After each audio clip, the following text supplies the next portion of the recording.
Ang daming galit kay Isko. Bakit ba kayo galit kay Isko? Pakilagay lang diyan ha. Oh, kasi kami sinuportan namin si Isko noong siya ay tumakbong presidente noong 2022 kasi sabi nga ni Pangulo, adik 'yan, bobo 'yan, walang alam 'yan, tanga 'yan si Bongbong, 'di ba sabi niya? Oo. So kami naniwala naman kami doon. Kaya hindi kami nakisama. Bagamat ang binoto namin Vice President si Inday Sara, pero hindi ang binoto namin presidente si Bongbong. Pwede naman ganun. Tatalo-talo pa kayo kung sinong BP ni Inday Sara. Pwede naman si Inday Sara lang iboto nyo. Tapos mamili kayo ng BP niya na sa tingin ninyo makakabuti sa administrasyon niya. Oh, di ba? So ngayon si Isko Moreno, dami nagagalit kasi nga nagpapakita siya sa mga ayudahan. Yung isang beses na nagpakita siya ng sa ayuda, medyo mali yun, tinira ko siya doon. Yung pag nagpupunta si Bongbong Marcos, pag may inaugurasyon, siyempre man, presidente man si Bongbong sa Pilipinas. So sa Maynila, pag may inaugurasyon, nandoon si presidente, courtesy bilang mayor, haharapin mo pa din. Alam nga may pagtabuyan mo yan, presidente ng Pilipinas yan. Kaya nga, somehow, naiintindihan ko si Pambari 4. Sobrang epal lang talaga ni Pambari 4 Sobrang epal ni Pambari 4 na kailangan mo pang makipagtawanan, makipagchami-chami sa mga yan. Alam mo naman, nasa tanas yung mga yan. So ito si Isko, nakikita mo lang na pagka pumupunta si Bongbong doon, being a gentleman himself, napaka-gentleman kasi na ni Isko, hinaharap niya. Hindi naman niya kailangan bastusin Kasi hindi naman niya trabaho yun Trabaho niya bilang mayor na mapaganda ang syudad na nasasakupan niya. So ang tanong, nagagawa ba ni Isko yung trabaho niya na mapaganda, yung kanyang nasasakupan? Ang sagot ko, oo.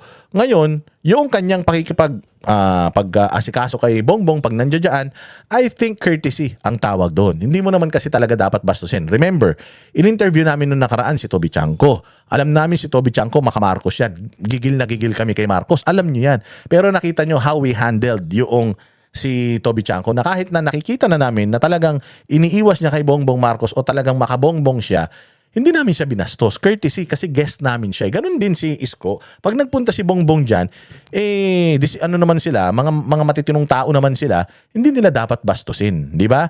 So kung nagagalit lang kayo kay Isko kasi nakikita nyo na ano siya kay Bongbong na medyo pag bumibisita si Bongbong sa Maynila ay okay siya, napakababaw nun para magalit sa kanya.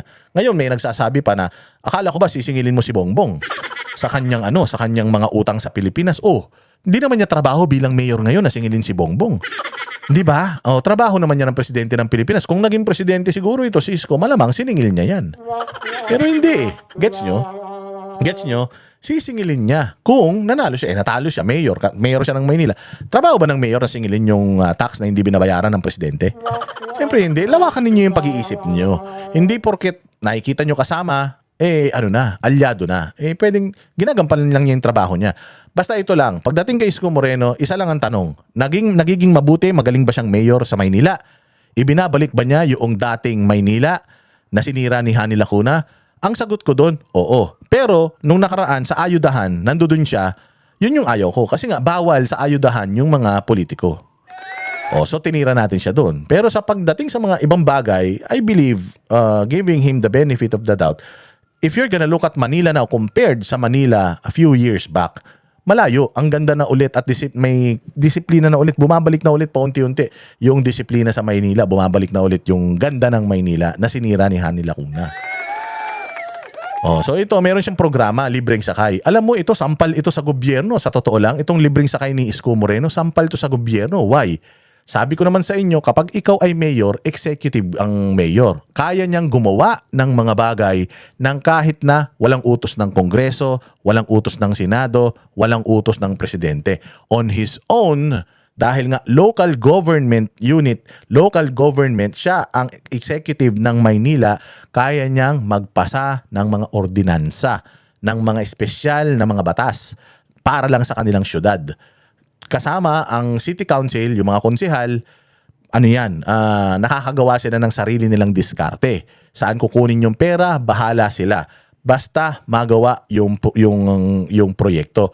Ganon din yan pag malaking, kumbaga yung trabaho ng mayor, i-expand mo lang para kang mayor ng buong Pilipinas kung presidente ka. Kaya nga sabi ko, sayang talaga din to si Isko kasi hindi naging presidente. Kasi kung naging presidente si Isko, maganda yung nagawa niya sa Maynila ng 3 taon pandemic pa nun. Kung ginawa mo siyang presidente, i-expand lang niya yon. Kung ano yung disiplina niya sa Maynila, gagawin lang natin sa buong Pilipinas. Kung ano yung ginagawa niya sa Maynilang, kasi Maynila, pagka sabi nila, pagka naging mayor ka ng Maynila, pwede ka na maging presidente ng Pilipinas. Kasi nga, So lahat ng problema nandiyan dyan sa Maynila. Lahat ng issues nandiyan dyan sa Maynila. So kung ano yung issues sa Maynila na nasolusyonan mo, ibig sabihin yung problema sa buong Pilipinas masosolusyonan mo. May problema sa Mindanao, Visayas, Mindanao, meron ding Visayas, Mindanao ang Maynila, meron silang Muslim community diyan. 'Di ba? So kung ano yung mga nakikita mong problema, iba-iba rin ang ethnicity ng mga nasa Maynila. O, 'di ba? Iba-iba din ang relihiyon ng nasa Maynila. So kapag naayos mo yung Maynila, parang kayang-kaya mong ayusin yung buong Pilipinas. Ganun yung mentalidad. Kaya nga, pwede talaga to si Isko maging presidente. Oo, pero hindi ko lang alam kung tatakbo siya. Alam ko hindi na siya tatakbo muna kasi sabi niya gusto niyang tapusin yung term niya sa Maynila kasi nakita niya nung nasira yung Maynila, ang bilis masira nung Maynila nung nawala siya So, dahil mahal niya Maynila, sabi niya hindi, dito lang ako sa Maynila, ayusin ko to. And malay mo naman in the future kung talagang nasa guhit ng palad niya, manalo siya in the future, di ba? Oh, pero yun nga, kung galit kayo kay Isko dahil dun sa pag-ano niya kay Bongbong, pinaliwanag ko na, okay lang naman yan magalit kayo sa kanya, mabisit kayo sa kanya. Ako din minsan nabibisit sa kanya sa mga ibang ginagawa niya. Pero all in all, what he's doing in Manila, okay. Kaya nga sabi ko nga, sampal ito sa mukha ni Bongbong Marcos, itong ginagawa ni Mayor Isko because kaya ng Maynila Oh. So kung kaya ng Maynila, ano pa ba yung mga mayayaman? Makati, Quezon City, Davao, Cebu, mayayaman yan. Kaya ng mga mayayaman na probinsya, kaya mo rin, Bongbong. Bakit? Nasa iyo lahat ng pera ng Pilipinas Nasa iyo lahat ng kapangyarihan. Nasa iyo lahat ng mga ahensya ng gobyerno. Ikaw ang boss, uutusan mo lang sila. Bakit hindi mo magawa? Panoorin natin itong sa Maynila. Kada na ang unang araw ng libreng sakay sa Maynila. 3,000 piso kada araw ang ibabayad sa mga bumiyahing tsuper. Nasa frontline ng balitang yan, si Mondi Lopez. Hawak mo ang beat, libre ang sakay, dito ang jeepney, yes! Nadali mo. Napasayaw kami ni Manila Mayor Isko Moreno sa unang araw ng libreng sakay sa lungsod. Proyekto ito ng Manila LGU sa gitna ng mataas sa presyo ng petrolyo. 3,000 piso kada araw ang bayad sa bawat kasaling tsuper. Ibinibigay ang kalahati ng halaga bago bumiyahe habang ang kalahati naman ay... Ito hindi to para sa lahat ha. Meron lang specific na numero ng mga jeep. Kasi yung iba, pwede pa rin namang maningil. Hindi lahat. Hindi kasi talaga kaya lahat. Lalong-lalo na kung limitado yung budget. Naghihirap tayo ngayon Pero kaya. Kayang gawin. Naggawa sa Maynila Gawin natin dito sa buong Pilipinas. Pagkatapos ng maghapong pag-iikot sa lungsod. Limited ang budget ng Maynila, pero ang budget ng buong Pilipinas limited ngayon dahil magnanakaw sila Nasa maleta Ilabas nyo yung mga nasa maleta, ibigay nyo. Ayan may kahirapan ngayon. Ibigay nyo. Driver, 3K. Kalahati, bibigay ko na sa iyo ngayon para may panggas ka. Umikot ka. Gusto ko, makaikot ka talaga. Meron ako ditong Marshall. Ikot ka doon, magpapatatak ka. Isa, ikot. Dalawang ikot. 3 ikot. Kailangan ko makita na may mga tatak ka bago ko ibigay yung susunod na 1.5 para yun na yung take home mo. Diba, kapag may gusto mo talaga, maraming paraan Pero kapag magnanakaw ka, inuuna mo yung bulsa mo, wala ka talagang pondong may bibigay. Si Isko may naibigay siyang pondo galing sa gobyerno ng Maynila. Ibig sabihin, hindi magnanakaw si Isko, tama? Kasi kung magnanakaw si Isko, hindi ko sinasabi na ibang mga syudad na hindi gumagawa nito magnanakaw, pero pwede. Pwede magnanakaw sila. Si Isko, galing sa pera ng Maynila. Kaya nga sabi niya, naging successful. Sana makakuha ako ng pera sa national government para matuloy-tuloy ko pa ito. Kasi limitado Limitado, late ng Maynila pero sa gobyerno, limitado yung pera, pero maraming pera. Kung talagang ilalagay lang nila sa tamang tamang ayos o tamang paglalagyan yung pera, maayos sana. Ayon kay Moreno, 4 na sektor ang masaservisyonan ng programa. Mga operator, driver, station worker at commuter. Operator, garantisadong may kita, may boundary. Driver, from regular 200, 300 pesos na net niya, at least ngayon, humigit kumulang 1,000 piso garantiya. Petix lang ang pagmamaneho niya, hindi siya may stress. Hindi na para maghabol, makonsume, mataranta, o magkaroon ng agam-agam yung driver ng jeep. Alam mo, yan ang gusto ko kay Isko Because alam niya Alam niya yung problema ng isang mahirap. Galing to sa paghihirap Galing niya sa hirap. Nakakalkal ng basura yan, kumakain ng pagpag yan Bago naging artista yan, magbubuti yan, magbabasura yan, nangangalakal yan. So alam niya, galing siya dun sa baba. Tapos umangat siya. Alam niya recipe kung paano aangat sa buhay. Ngayon, alam niya, dahil natugunan niya nalaman niya kung paano umangat, alam niya kung paano tutulungan yung mga mahihirap. O kaya ngayon, tinan mo, hindi na makakatulong na sa boundary, mayroong take home na mas malaki yung driver, hindi siya nakikipag-gitgikan, nakikipag-agawan ng pasahero, so hindi siya stress. Alam niya yung pinagdadaanan ng mga driver. O yan ang wala si Bongbong Marcos.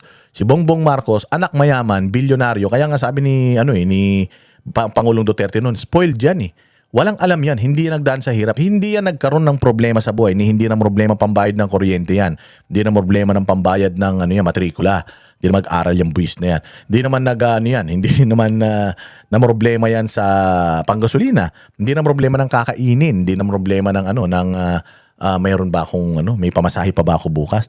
Never na problema yan ang ganun sa buhay niya. Ang pinoproblema lang yan, sabi nga ni Doc Lorraine Badoy, ito according sa kapatid niya, kasi addict daw to, umaga pa lang daw, bumabatak na to hanggang gabi.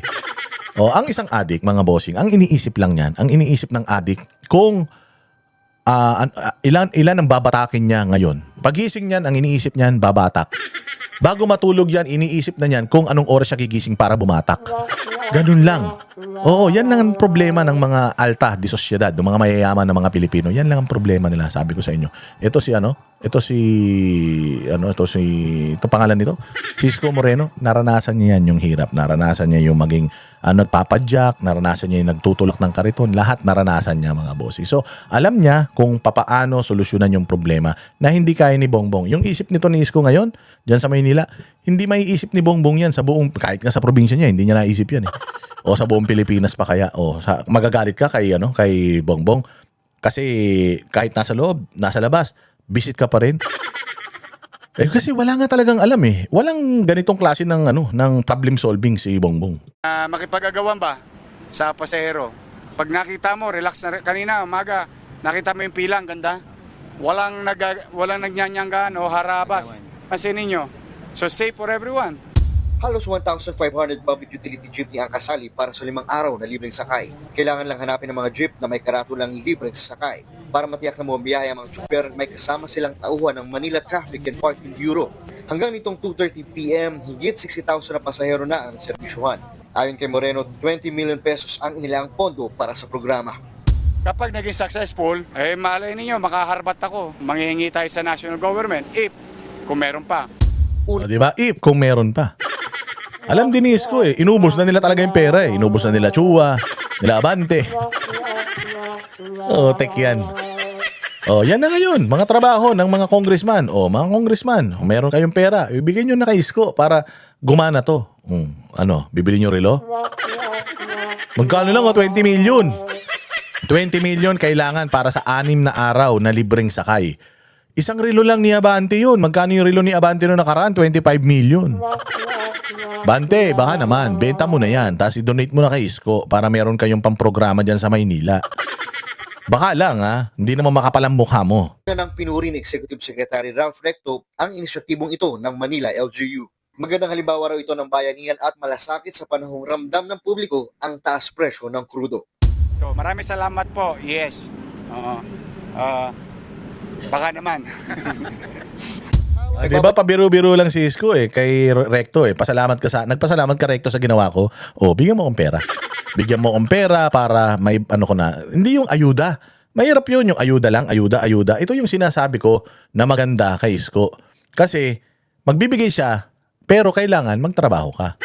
Hindi pwedeng ayuda lang tapos kanya-kanya na. Hindi pwedeng ganun. Bigay ako 1,500 3,000 per day bigyan kitang 3K. Biyahe ka. Kasi yung gobyerno, bigay 5K, tapos paalam na. Yan ang maganda sa iniisip ni Isko. And sabi ko nga sa inyo, si Mayor Baste, dyan sa Davao, ang dami ring mga iniisip at marami ring mga programa na maganda para sa mga constituents niya. Sana ganun si Bongbong. Walang inuurungan, pag tama palakpakan, pag mali ay